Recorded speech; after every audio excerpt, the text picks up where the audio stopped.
There's a war going on. Good versus evil. Light against darkness.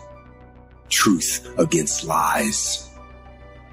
I'm talking about the war in your head. There's enough in my past to be ashamed of. Some decisions I wish I hadn't made. Some stuff I wish I could go back and fix. Some things I wish I could unsay. Some words I wish I could put back in my mouth. Some actions I wish I had never taken, but they're in my past. And I'm not going to let you hold up my past as a mirror when God wants me to use it as a window. When the enemy puts you under pressure, he thinks that's going to stop you. What he doesn't realize is all that's going to do is cause you to shoot out further. When you feel restricted, don't be discouraged. Get ready to shoot out. Get ready for new levels. That pressure is not going to stop you. It's going to increase you. My past is not to be held up as a mirror to remind me of what I used to be, but it's a window for me to look back through and say, I ain't going back that way no more. Whatever you repeat, you reinforce. Maybe you're in a situation right now, you're like, I hate where I am. The problem in my life is where I am. I hate my relationships. I hate the way I feel. I hate where I am. And what begins to happen to us is we start to think the problem is where we are. But your problem is not where you are. Your problem is where are you headed? The truth is, we grow in the difficult times. That's when our character is developed. That's when we discover talent, confidence, courage that we didn't even know we had. Trying to encourage you tonight that every gap in my life is giving me hope that I am still becoming, that I am not done growing yet, that the story is not over. Anybody thankful that you haven't stopped growing? But this year, it doesn't have to look like last year. You can become more. But you have to do something important. Forgive yourself. Quit dwelling on everything you've done wrong. Quit replaying your failures. Quit reliving your mistakes. Devote yourself to something bigger. Be decisive about what you're going to do. Say, I'm going to do it, and that's it. And then be disciplined about getting it done every single day, whether you feel like it or not.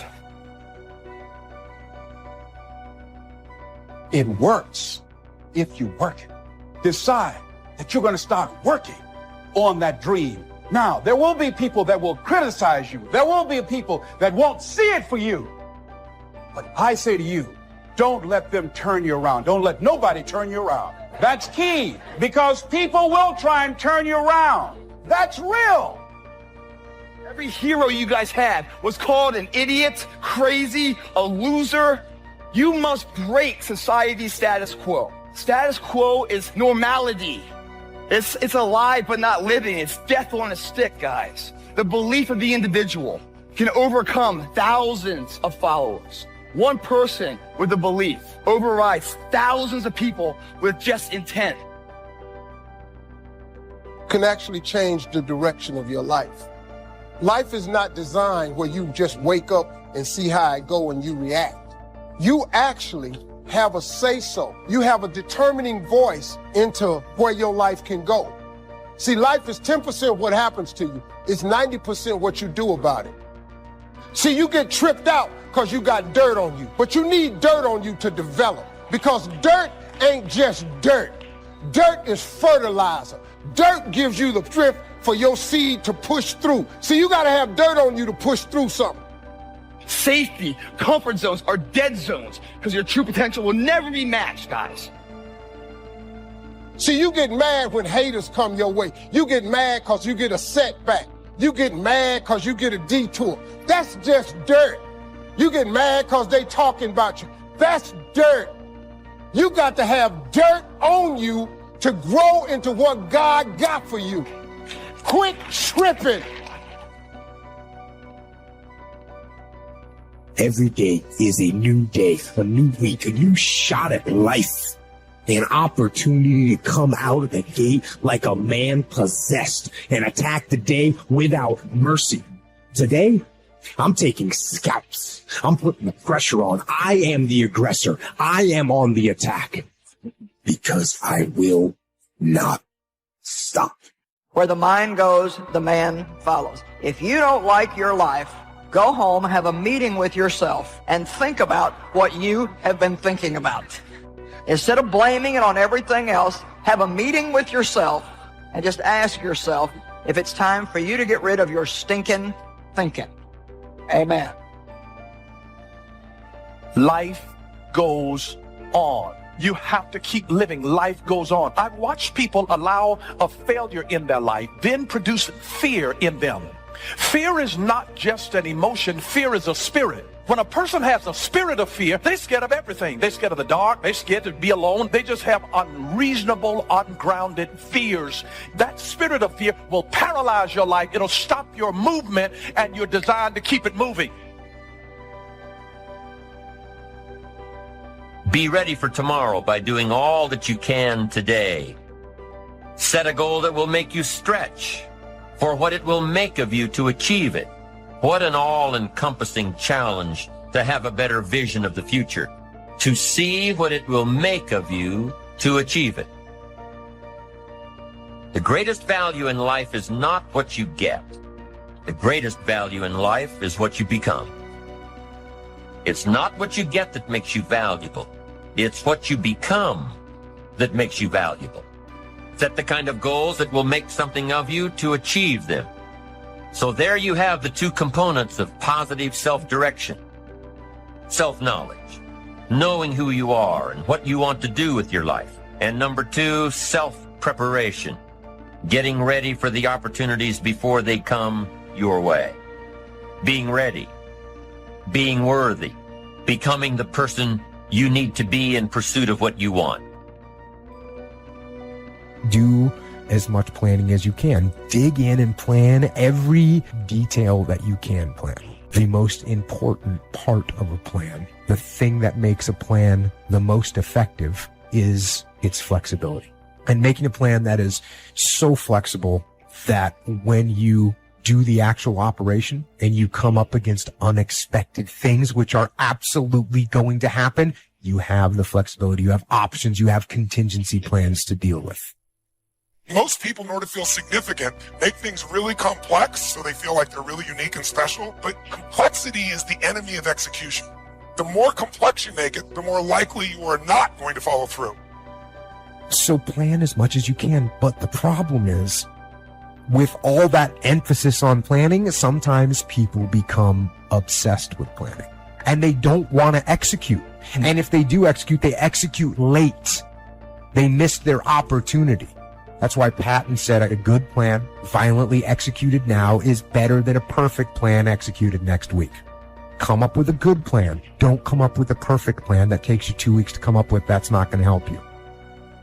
It's you first. It starts with you, and it starts with your psychology. 80% of growing a business, if you look at what the chokehold is on a business, it's always the leader. And 80% of that chokehold is the psychology, and 20% is the mechanics. I mean, people in this room know the mechanics and strategies beyond what anybody on earth knows in their category. So it's really about you being in the state where you execute. Execution trumps knowledge every day of the week. And so my life is, how do you get yourself to execute? And execution comes from learning to put yourself in that right state every day. Where you have so much joy, you bring joy everywhere you go. You have so many resources that you can help those around you. You may not have seen this yet, but God is about to do a new thing. You need to get ready. Overflow is coming. You're going to overflow with creativity, with ideas, with talent. Overflow with influence, promotion, resources, where you can come out of debt, where you can lend and not have to borrow. And things may not be flowing in your life right now, but God knows where all the treasures are. He knows how to put you at the right place at the right time. He knows not only what you need, but He knows when you're going to need it. Don't discount small opportunities, small gifts, small income. May seem small to you, but God knows how to multiply. So if you can't control something and you can't get control of it, you have to at least embrace what you can. There's only so much you can do, and you cannot completely eliminate it. But you can't control it, so why are you going to worry about it? Why are you going to stress about it? If there's something that's completely beyond your control, You got to detach from it and not let yourself get stressed about it. Dreams without goals remain dreams, just dreams, and ultimately fuel disappointment. Dreams without goals, yearly goals, life goals, daily goals, monthly goals, hourly goals, goals on the road to achievement cannot be achieved without discipline and consistency. You understand? Someone's gonna get the candy in life. There's always candy in life. That piñata eventually always breaks down. Do you want to be the person who was there in the beginning, hitting as hard as you could and sacrificing and never get the candy? Or are you going to get something for your pain? Are you going to get something for your effort? Are you going to get something for this sacrifice you're making? You got to get something for this pain. You got to stick in the game until the candy comes out, and then we all get to celebrate. I promise you there's going to be a payoff for you. The big challenge is to make something out of each opportunity. Now, if winters are always going to occur in our life, shouldn't we benefit from them too? Come the next winter, you could be on the inside looking out, seated by a warm fire, the company of a good friend, and those unique feelings of security in spite of the circumstances or the season.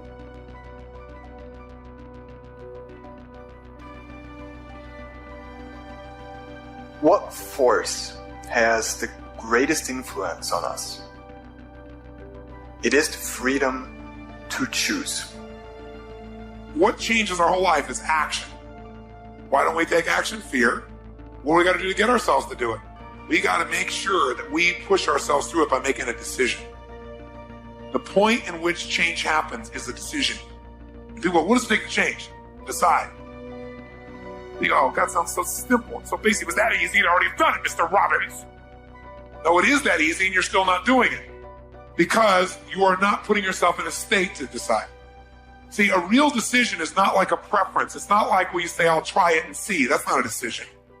Decision comes from Latin. It means like incision, to cut off from. Decision is when you cut off any possibility except the thing you committed to. It's like, that is it. All change happens with a choice. You want to change your body? Change it by making a decision. I know it sounds overly simplistic. I know it's 100 times harder than that, but that's where it happens. People shit all over themselves. I should fall through. I should spend time with my kids. I should do this thing at work. Shooting doesn't change it. When it's a must, human beings find the way. It's a must when you say, I'm burning the boats. I'm talking about a real decision where you will not go back. You want to take the island? Burn the frickin' boats.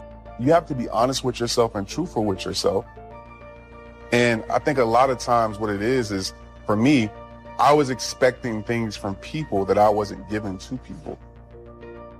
And so that's very selfish, you know? So I had to look at myself and say, you know what, this part of my personality needs to be changed. It needs to be fixed. So it's that reality that you have to have with yourself and that truthfulness, and not knowing that it doesn't make you weak by admitting these things. It doesn't make you less by admitting these things. Now, when I was 15 years old, I had a very important person in my life come to me and say, who's your hero? And I said, I don't know, I got to think about that. Give me a couple of weeks. I come back 2 weeks later. I said, I thought about it. You know who it is? I said, it's me in 10 years. So you see, every day, every week, every month, and every year of my life, my hero's always 10 years away. I'm never going to be my hero. I'm not going to attain that. I know I'm not. And that's just fine with me because that keeps me with somebody to keep on chasing. I just beat me. This ain't about nobody else. I just beat me. If I can keep beating myself, pause. If I can keep doing that, then that means that I'm in a battle with the only person that I really want and beat, and that's me. I don't care about anybody else. I have no worry or gripe about the next man or woman's journey. That's not what I'm up against. If I can continue to outdo me from the day before, then I'm ahead. Life is not fair. And that is the reality. Disease and accidents don't care if their victim is a good person. They have no reason, no justification, and no mercy. And you cannot stop it. So, what do you do? Life's not easy. It is not. Don't try to make it that way. Life's not fair. It never was. It isn't now, and it won't ever be. people always ask me like there's some magical response. How did you go from just coming from Liberty City, selected one of the top 5 speakers in the world? I was willing to work. Most people aren't willing to do that because I was moving. I want you to write this down. Keep it moving. One of the things that you don't want to do is become comfortable with where you are when you know in your heart of hearts you can have more and you can do more, and there's a life for you beyond survival. And I just felt that I could do more. Keep going because there's people that don't want to see you succeed. Keep going because you want to prove those people wrong. You want to knock the naysayers down. You want to make them your footstool. I'm telling you to keep going when you face opposition. I'm telling you to keep going when you face adversity. You don't have to be great to get started, but you have to get started to be great. What knowledge that you have in this economy, part of what we need, that people are willing to pay you for that. Next is talent. What talent? My talent is talking. To me, my definition of success is doing what you love to do and find somebody to pay you to do it. So I find people to pay me to talk. I make more in 1 hour than 90% of the American public earn working for a whole year doing what I love to do. That I've developed my talent. You want to master your talent. Find out what it is that you love to do. I love to talk. Scripture is another key that says to us that what we need to do to begin to develop ourselves. Luke 12:34, where your treasure is, there will your heart be also. So what do you love to do? And then explore ways in which you can earn a living doing that. Cooking, writing, painting, working with numbers, working with people. The other thing is, not only must you have knowledge, talent, some skill, but the other thing that's important, faith to act on whatever your dream is. So the faith to act on those dreams, those desires. Here's scripture that I like very much. Proverbs 16 chapter, 3rd verse. Commit thy works unto the Lord, and thy thoughts shall be established. Commit means to carry into action deliberately. Commit means to make it happen no matter what.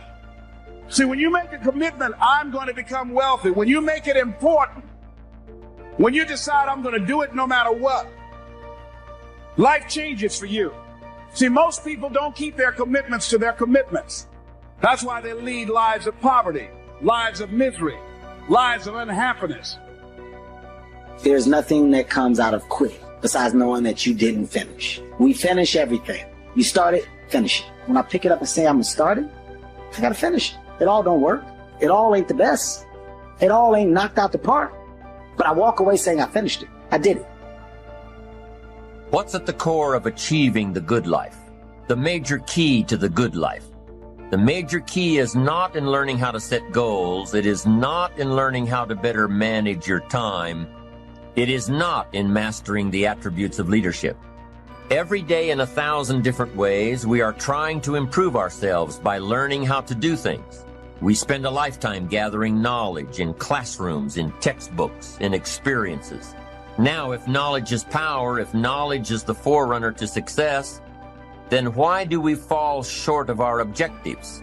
Why, in spite of all our knowledge and in spite of our collective experiences, do we find ourselves aimlessly wandering,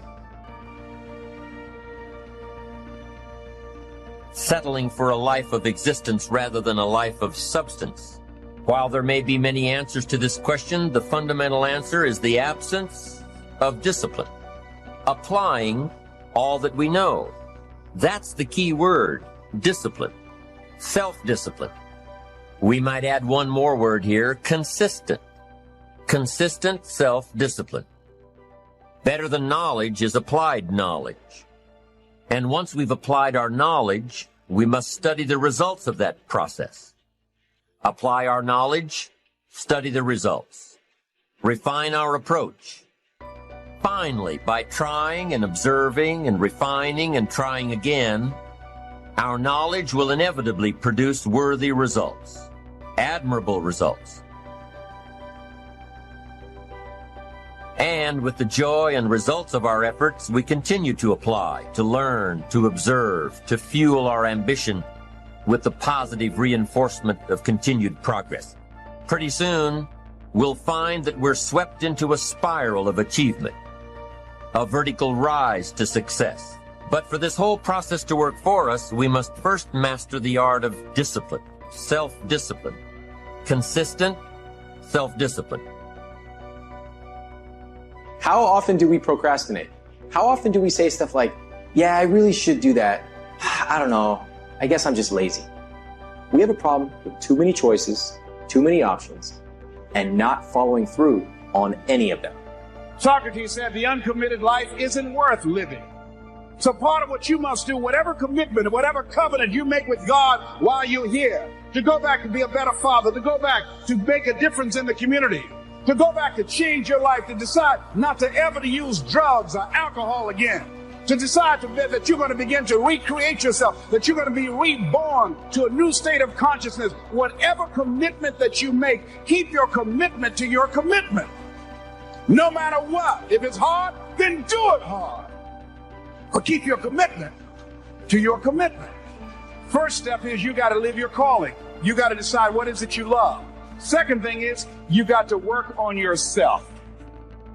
Write this down under work on yourself.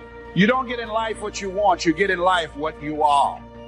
You have a job, you're generating $1,200 a year, or $2,000, or $500,000, whatever you earn, whatever you're producing in your life is a reflection of you. I can look at what you're producing and I can tell you a lot about who you are.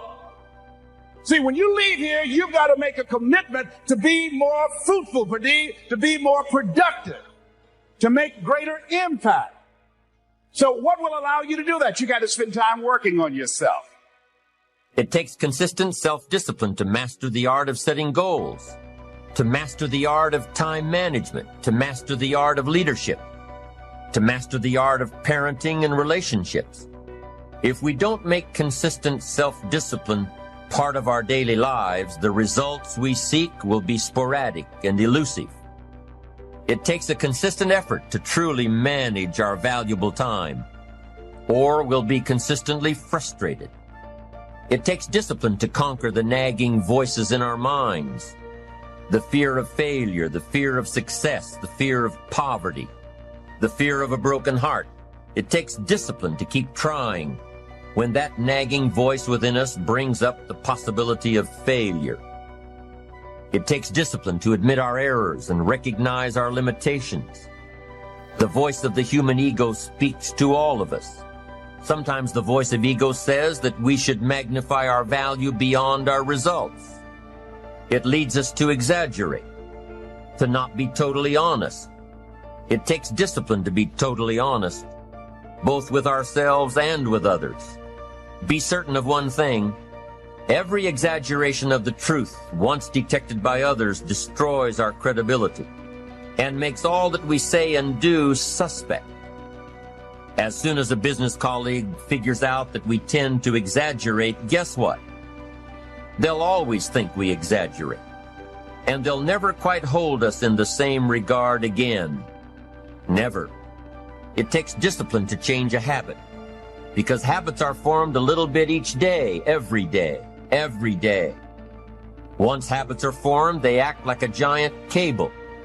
They act like a nearly unbreakable instinct that only long-term disciplined activity can change.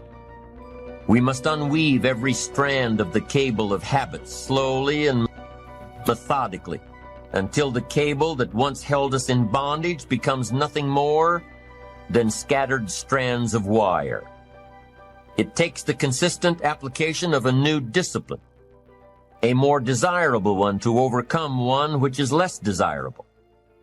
It takes discipline to plan. It takes discipline to execute our plan. It takes discipline to look with full objectivity at the results of our applied plan. And it takes discipline to change either our plan or our method of executing that plan if the results are poor. It takes discipline to be firm, when the world throws opinions at our feet. It takes discipline to ponder the value of someone else's opinion when our pride and our arrogance leads us to believe that we are the only ones with the answers. Now, if discipline is the key word and if discipline is the key action, then what exactly is discipline? One good answer might be that discipline is a constant human awareness of the need for action and a conscious act by us to implement that action. If our awareness and our implementations occur at the same time, then we begin a valued sequence of disciplined activity. Now, here's the other side of discipline. If there's considerable time that passes between the moment of awareness and the time of our implementation, then that is called procrastination. Doing it tomorrow instead of today. Procrastination, an almost exact opposite of discipline. The voice within us says, get it done. Discipline then says, do it now. Do it to the best of your ability, today, tomorrow, and always, until finally the worthy deed becomes instinctive.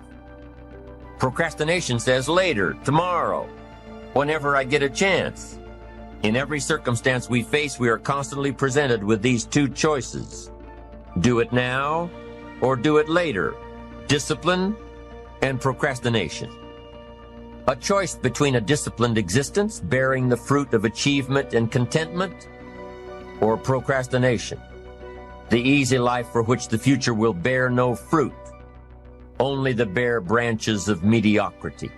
You have to make that decision for yourself. You have to decide, I'm going to pursue that path, which is going to be really, really hard and difficult and take many, many years and be a great sacrifice, or am I going to pursue being a great employee? Now, if you want to be a great employee, you got to remember something. You're hired to help someone else achieve their goals, which is cool. There's nothing wrong with it. But if you don't understand that, you are not going to be a good employee. So you have a boss and they say, here's our goal for the quarter. You're going to help me get there. You work like hell to make sure that they achieve that goal. You're part of that team. That's very important. And then you keep moving up the ladder. And the great thing about that is if you're a good employee, you can also do very well. It's not the same as being an entrepreneur. You're never going to probably make as much money as you could have had you started the company, is my point. But you'll get the Saturdays off, the Sundays, hang out, go to the soccer games with the kids, have a more balanced life. There is no balance in entrepreneurship. You've got to die as you are now. You've got to be willing to give up who you are now for what you can become.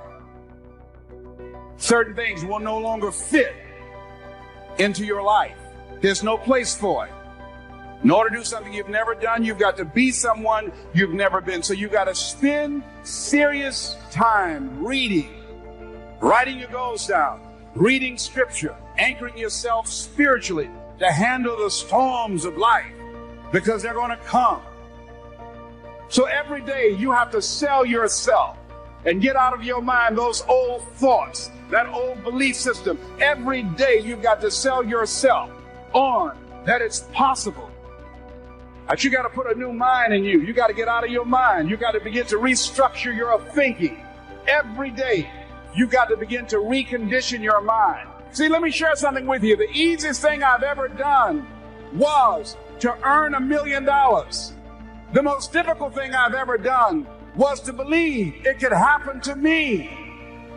That was the most difficult part. To believe $1,000 in an hour. You don't earn that now working for 2 or 3 months. What makes you think that you can speak for AT&T, Procter & Gamble, McDonald's Corporation, General Electric? These are clients I have now. You've never even worked for them. How many of you ever thought about something you wanted to do and you talk yourself out of it? Raise your hand if you know what I'm talking about. That inner conversation is what's going to haunt you after standing here and saying, I can do all things through Christ who strengthens me. After saying that again and again, we are more than conquerors. That inner conversation will cause you, when you leave here, to go back leading a life of mediocrity, leading a life of unproductivity, leading a life of poverty. See, we live in a world where we believe that bad things are supposed to happen to us. I remember at a point in my life, Bishop, when things are going good for me, and I said, this is too good to be true. Something is bound to happen. Guess what? It did. Watch your words. Watch what you say about yourself, about your affairs. Be conscious of that on a daily basis. Why? Because your words are powerful. In the beginning was the word. Life and death is in the tongue. Watch what you say. Never say I'm broke. Say I'm overcoming a cash flow problem.